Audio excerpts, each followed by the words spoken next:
दर्पण नहीं है पास, सामान्य ज्ञान दर्पण कौन लोग सब लोग पढ़िए। डायरेक्ट हीट में यही होता है कि जिनको मर्जी याद है, जिनको मर्जी नहीं याद है। ऑप्शन चाहिए सब कुछ के लिए, हो जाएगा, सब हो जाएगा।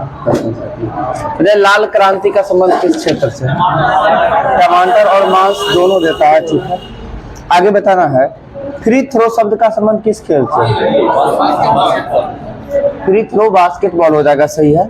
आगे बताना है, आयरन शब्द का संबंध गोल्फ से हो जाएगा, सही है। आगे बताना, अनुजा ठाकुर कौन से खेल के खिलाड़ी थे? अनुजा ठाकुर, ये बिलियर्ड्स से हो जाएंगे, ठीक है। आगे बताना है आपको, पंकज अडवाणी का संबंध किस खेल से? बिलियर्ड्स से हो जाएगा, सही है। आगे बताना है, बैल बारकर कप जो है किस खेल में दिया जाता है? बैल बारकर कप जो है ये मुक्केबाजी में दिया जाता है, ठीक है। आगे बताना, जयंत तालुकदार किस खेल के खिलाड़ी है? जयंत तालुकदार जो है किस खेल के खिलाड़ी है? तीरंदाजी हो जाएंगे। बेस्ट स्ट्रोक शब्द का संबंध किस खेल से? तैराकी से। बटरफ्लाई शब्द का संबंध तैराकी से, और फ्री स्टाइल का संबंध तैराकी से। ये तीनों तैराकी हो जाएगा, ठीक है। आगे आपको बताना है, सबसे पुराना फल कौन सा है? खजूर हो जाएगा, सही है। आगे बताना, भारत में सर्वाधिक गेहूं उत्पादन में अग्रणी राज्य कौन सा है? उत्तर प्रदेश, और प्रति हेक्टेयर में बोले तो पंजाब हो जाएगा, सही है। आगे आपको बताना, गेहूं में क्रोमोसोम की संख्या कितना होता है? 42 होता है। मानव में बताइएगा 46, ठीक है। बंदर में बताइएगा, बंदर में 42 ही होता है, ठीक है। आगे बताना, चिंपांजी में कितना होता है? 48 होता है, ठीक है। आगे बताना है आपको, नारियल का वनस्पतिक नाम क्या है? कोकस न्यूसीफेरा। नारियल का साइंटिफिक नाम क्या हो जाएगा? कोकस न्यूसीफेरा हो जाएगा नारियल का, ठीक है। आगे आपको बताना है, धान की दलिया किस राज्य को कहा जाता है? छत्तीसगढ़। बांस के उत्पादन में भारत का क्या स्थान है? दूसरा स्थान है, ठीक है। आगे आपको बताना है,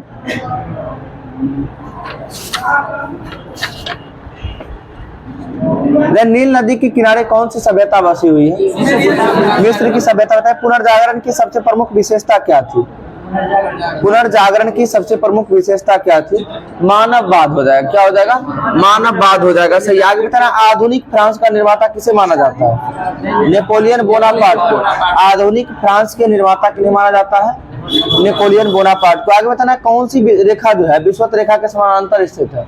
अक्षांश रेखाएं हो जाएंगी, सही है। आगे बताना, कर्क रेखा जो है, हाँ, कर्क रेखा से कुल कितना देश गुजरता है? 18 हो जाएगा, 18 हो जाएगा। विषुवत रेखा से कितना देश गुजरता है? 13 और 13 मकर रेखा से 10 हो जाएगा, यानी ऊपर 18, ठीक है, बीच में आइएगा 13 और सब नीचे आइएगा 10, यानी कि रीजनिंग का सीरीज की तरफ एक क्रम में लेके चलिएगा।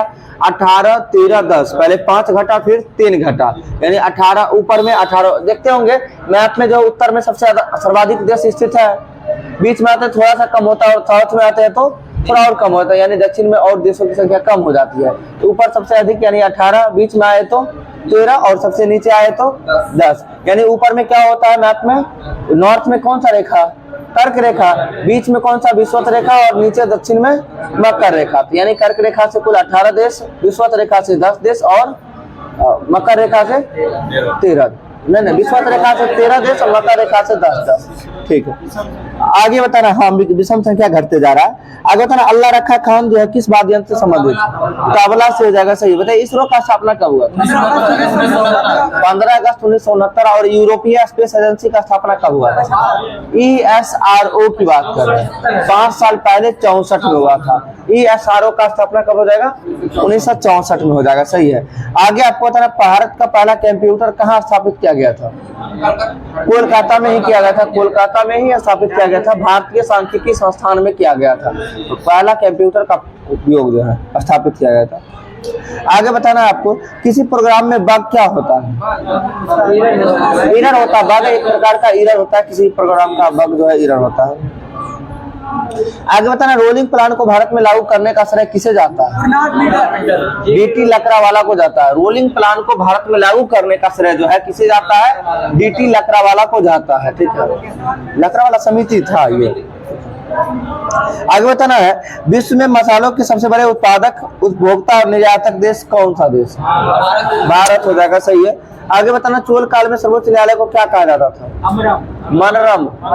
मनरम कहा जाता। चोल काल में जो है सर्वोच्च न्यायालय को क्या बोला जाता था? मनरम बोला जाता। सही। आगे बताना, गुप्त शासकों की राज दरबारी भाषा क्या?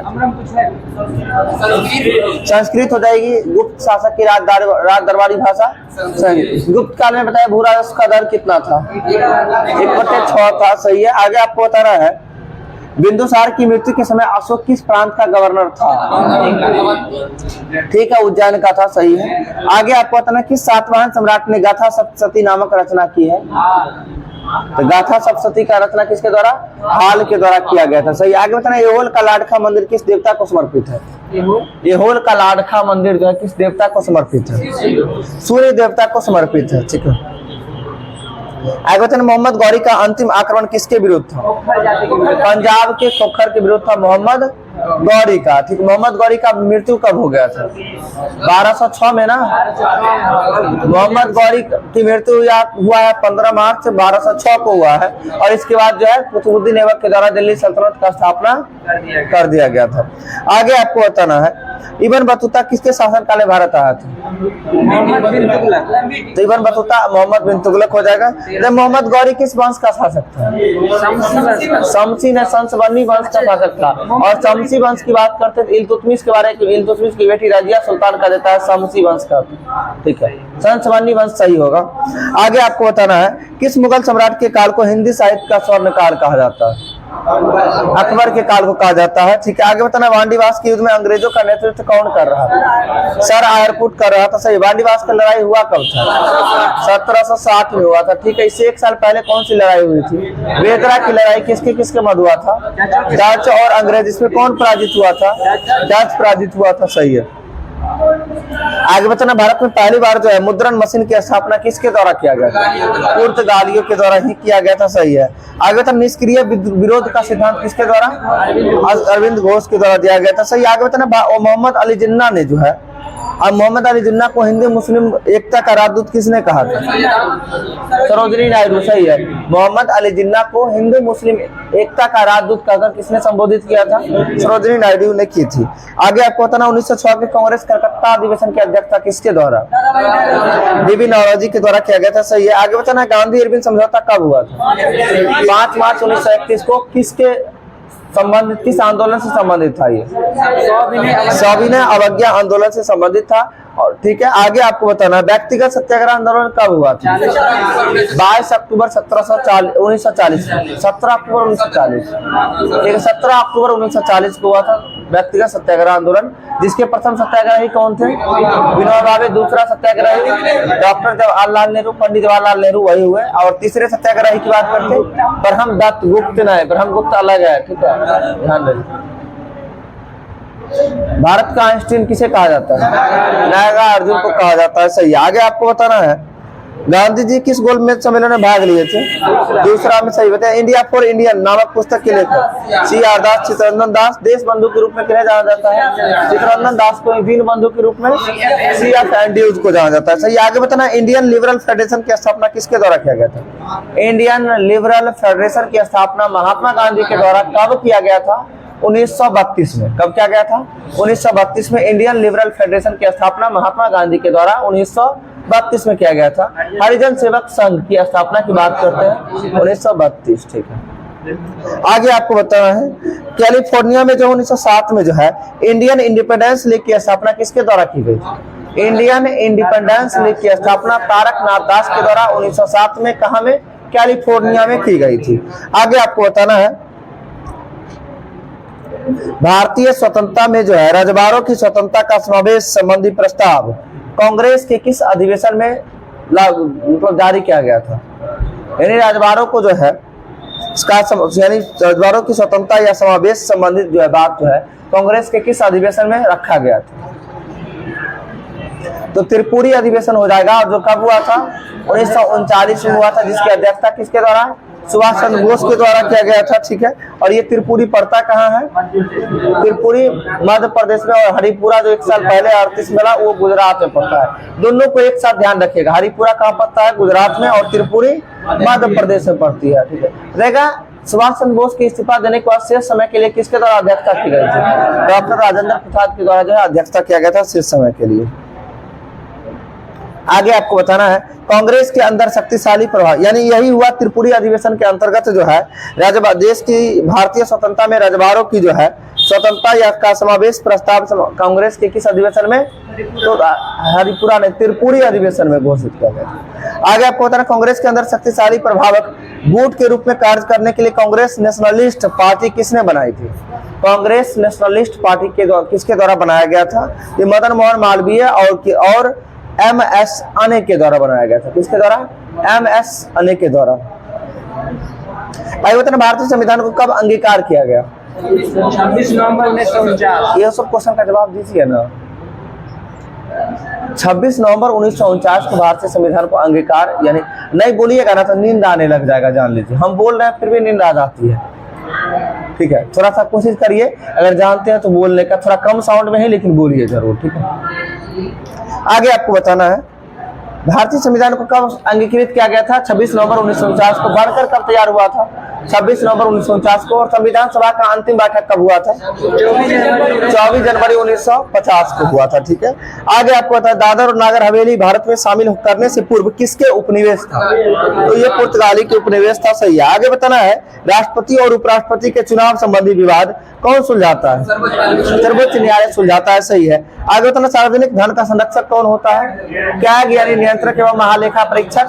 कैग की नियुक्ति किसके द्वारा की जाती है? राष्ट्रपति के द्वारा। किस आर्टिकल के तहत? 148 के तहत की जाती है। और बताइए कैग का जो है कर्तव्य किस आर्टिकल के अंतर्गत होता है? 149 के अंतर्गत होता है। और बताएगा कंट्रोलर एवं ऑडिटर जनरल आर्टिकल 148 से लेकर 151 तक है। और इसे काम करने की स्वतंत्रता जो है किस आर्टिकल के तहत है? 150 में। ठीक है, और रिपोर्ट की बात करते हैं 151, यानी 4 आर्टिकल है, 48, 49, 50, 51, चारों को ध्यान में रखना है। कैग की बात करते हैं 148 आर्टिकल के तहत कैग होता है, जिसकी नियुक्ति राष्ट्रपति के द्वारा की जाती है। भारत के जो है सार्वजनिक धन का जो है संरक्षक किसे माना जाता है? कैग को ही माना जाता है। और कैग का कर्तव्य जो है वो 149 के तहत, काम करने की स्वतंत्रता 150 के तहत, और रिपोर्ट की बात करते हैं 151 के तहत हो जाएगी। आगे आपको बताना भारत का मैग्ना कार्टा किस भाग को? भाग 3 को कहा जाता है। ठीक है, बताइएगा। आगे बताना राष्ट्रपति का अभिभाषण कौन तैयार करता है? कैबिनेट मंत्रिमंडल करता है। और राष्ट्रपति का अभिभाषण किस आर्टिकल के तहत करता है? अभिभाषण 85 की 87 राष्ट्रपति का अभिभाषण 87 होगा। 85 में बुलाना तो वो 85 है ना। लोकसभा का सत्रावसान करना, या फिर जो है संसद के 2 अधिवेशनों के बीच यानी मैक्सिमम 6 महीने का गेप जो है, ये सभी 85 के आर्टिकल 85 तक। राष्ट्रपति का अभिभाषण 87 सही होगा। ठीक है, आगे आपको बताना है प्रधानमंत्री पद से त्याग पत्र देने वाले पहले व्यक्ति कौन थे? मोरारजी देसाई। यानी पहले कौन व्यक्ति हो जाएंगे जो त्याग पत्र दिए थे? मोरारजी देसाई। ठीक है, और मोरारजी देसाई बताइएगा किस पार्टी के थे? जनता पार्टी के थे। और पहली बार जो है गैर कांग्रेसी सरकार का स्थापना कब हुआ था? 1977 में। और कौन बने थे? मोरारजी देसाई बने थे। आगे बताना है भारत के पहले राष्ट्रपति के रूप में डॉक्टर राजेंद्र प्रसाद का चुनाव किया गया था। किसके द्वारा? संविधान सभा के द्वारा। देखा इसके प्रथम जो है विपक्षी दल के नेता कौन थे? राष्ट्रपति में दूसरे स्थान पे कौन आए थे?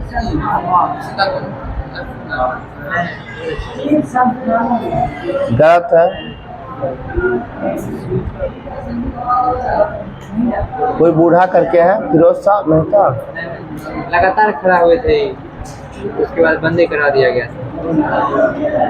देखिए नाम अभी याद नहीं आ रहा, फिर बाद में अपने आप आएगा। ठीक है, 4-5 मिनट खड़ा हुए। हाँ नहीं, वो बहुत बढ़िया नाम है। और केटी शाह थे शायद एक बार चेक कर लीजिए। तो कोई बात नहीं, कर रहे एक आदमी कर। भूल जाते, बार बार सोचते हैं, रेगुलर दिखता नहीं। अभी क्वेश्चन पूछने से पहले माइंड में रहता है गायब। याद करिए, हम कई बार बताए भी हैं, कोई साह करके ही है।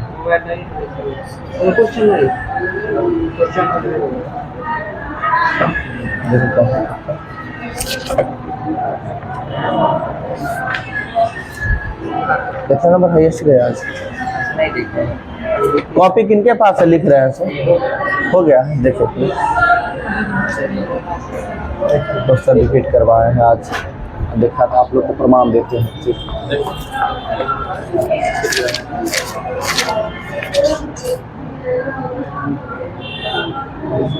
देखिएगा, एक बात को ध्यान से सुनिएगा। आज सभी लोग तो लगभग बैच आ रहे थे ना वहाँ, ठीक है, और ये क्वेश्चन मात्र 2 महीना पहले का WTN का था। फिर भी देखिए हाईएस्ट कितना नंबर आया है, 149 नंबर आया है। इसका मतलब क्या है, समझ रहे हैं? मतलब आप लोग को ट्रायल ही करके ये दे रहे थे कि आप लोग जो चीजों को पढ़े हैं पहले, जो गलत उस समय हुआ था वो गलत आज भी, क्या बनाने के बाद नहीं लग रहा था कि पढ़े हुए हैं? लग रहा था। फिर नंबर क्यों नहीं आया ये बताइए। बस एक ही चीज स्पष्ट होती है, रिवीजन कोई लोग नहीं करते। क्या 75% तो 70% वैसे भी लगभग लोग को याद रह ही जाता है। 5% बढ़ा तो कुछ थोड़ी बढ़ा। थोड़ा सा कोशिश किया जाए, रिवीजन पे विशेष करके फोकस करिए। कॉपी तैयार करते हैं सभी लोग कि नहीं करते हैं? कोई नहीं कर रहा है ना? कौन कौन करते हैं अपने मन से बताइए। तो आज का जो प्रॉब्लम है, जो गलत हो गया या फिर तुक्का में सही हो गया, उसको हम कॉपी में नोट करें या डायरी में नोट करें। आज से कितने लोग करते हैं? 3-4 लोग को दरोगा बनना है। सो पहले कहिए, थोड़ा सा सोचिए, इस बात पे मंथन करिए।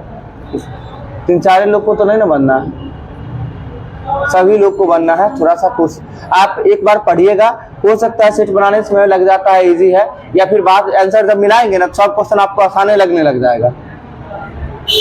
फिर जब दोबारा वही सब क्वेश्चन दिखेगा ना, तो फिर उतना ही ज्यादा कंफ्यूजन होगा। ये सबसे बचने के लिए हम बार बार बोलते हैं रिवीजन क्या कीजिए, क्या कीजिए। आज से कॉपी हर मंथ के लास्ट में, सोच लीजिए इस मंथ में 30 तारीख को कॉपी चेक करेंगे हम। आज से डे बाय डे करके मेंशन होना चाहिए, सीधा सीधा ऊपर में कि प्रॉब्लम्स ऑफ द डे। आज का डेट डाल दीजिएगा, इतना तारीख का जो प्रॉब्लम है, चाहे मैथ हो, चाहे रीजनिंग हो, चाहे जीके हो, जो भी हो, सभी का कॉपी तैयार होना चाहिए सभी लोग के साथ। ऐसे आप लोग नहीं मानिएगा। हम चाहते हैं कि आप लोग पढ़े और आप लोग चाहते हैं कि पढ़वे नहीं करें। सभी लोग कॉपी तैयार आज से कीजिएगा, समझे? यही है, देखिए ना रिवीजन हम बताते हैं ना। फर्स्ट डे जो यहाँ टेस्ट लिया है ना, उस टेस्ट को अगर फिर से लेंगे ना, फिर भी 150 नहीं पार करिएगा आप लोग। इसका मतलब समझ रहे हैं? तो बीच में हम वैसे भी बोले हैं ना कि बार बार रिपीट करते रहेंगे, ठीक है। मंथ के लास्ट में फिर टेस्ट भी होगी आप लोग का इस मंथ में।